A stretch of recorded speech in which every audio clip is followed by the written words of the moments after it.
আমার চ্যানেল আলোর পথের পরশে আপনাদের সবাইকে স্বাগতম।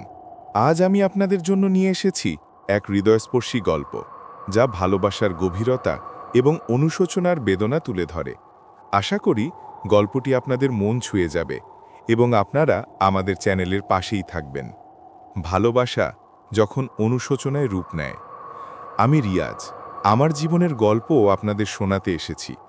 আমি এক ধনী পরিবারের ছেলে ছিলাম, কিন্তু আমার জীবনটা ছিল অন্ধকার আর ভুল পথে ভরা। টাকা পয়সা ছিল, কিন্তু হৃদয় ছিল না শান্তি। আমি নেশা করতাম, খারাপ বন্ধুদের সাথে মিশে থাকতাম, আর নারীদের নিয়ে খেলা করতাম। আমার কাছে ভালোবাসা ছিল এক তুচ্ছ বিষয়। তারপর আমার জীবনে এলো ফাতিমা।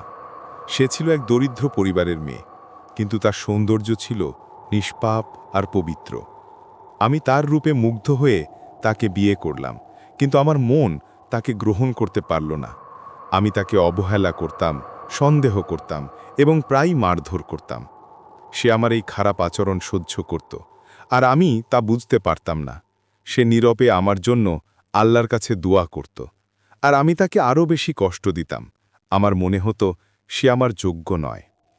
ফাতেমা আমাকে গভীরভাবে ভালোবাসত, আর আমি সেই ভালোবাসা দেখতে পেতাম না। আমি বুঝতে পারতাম না এই পৃথিবীতে এমন নিঃস্বার্থ ভালোবাসা আছে। ফাতেমার পেটে তখন আমার একটি সন্তান ছিল, কিন্তু আমি তা জানতামও না। এক রাতে আমি নেশার ঘোরে তাকে এত মারধর করলাম যে সে জ্ঞান হারিয়ে ফেলল। প্রতিবেশীরা তাকে হাসপাতালে নিয়ে গেল, কিন্তু ডাক্তাররা তাকে বাঁচাতে পারলেন না। ফাতেমা আর আমাদের অনাগত সন্তান দুনিয়া ছেড়ে চলে গেল।